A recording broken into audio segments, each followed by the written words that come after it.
New Orleans, a city known for its vibrant culture, joyous celebrations, and the intoxicating rhythm of jazz. But on January 1st, 2025, the heart of its French Quarter pulsed with a different kind of rhythm, the chilling sirens of first responders. At 3:15 a.m., as the echoes of New Year's Eve revelry faded, a nightmare unfolded at the intersection of Bourbon and Canal Streets.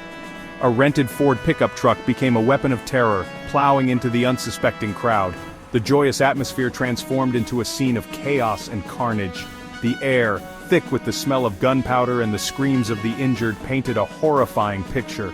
The festive lights reflecting off pools of blood served as a stark reminder of the fragility of life. 14 souls lost their lives that night. 35 others were injured, some critically, bearing the physical and emotional scars of that horrific event. The heart of a city known for its resilience was shaken to its core.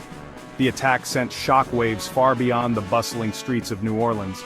It was a stark reminder of the vulnerability of even the most celebratory spaces to the darkness that can lurk in the shadows.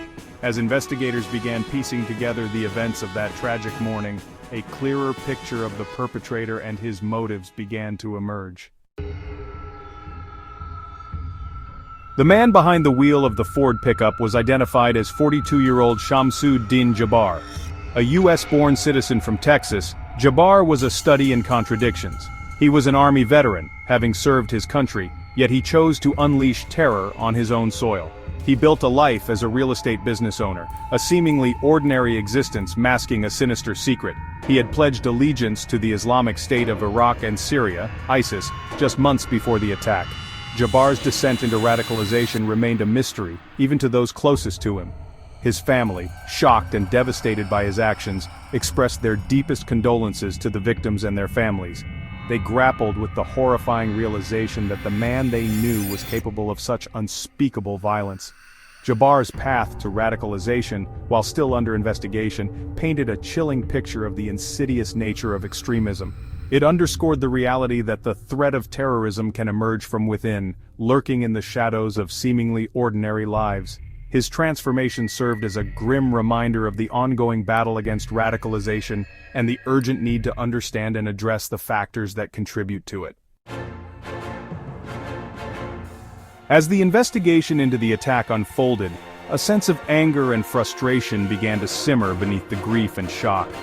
The attack on Bourbon Street exposed critical security failures, raising questions about the city's preparedness for such an event.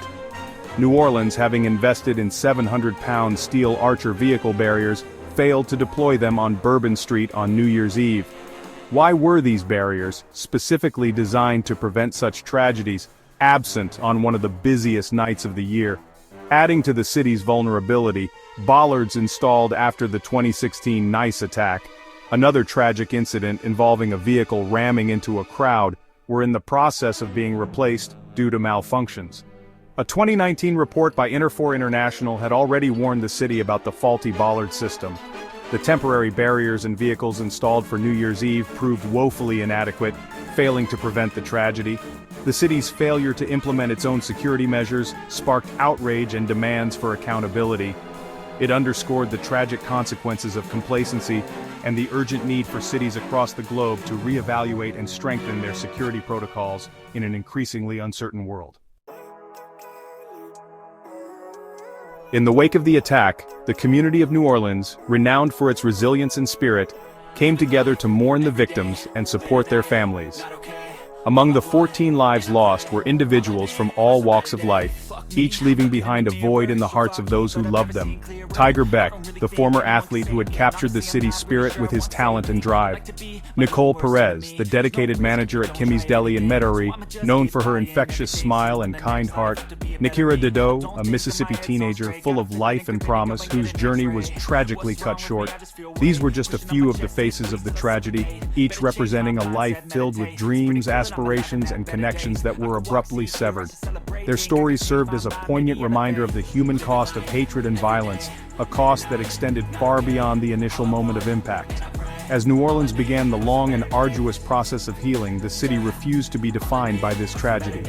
The outpouring of support, both locally and nationally, demonstrated the strength of the human spirit in the face of adversity.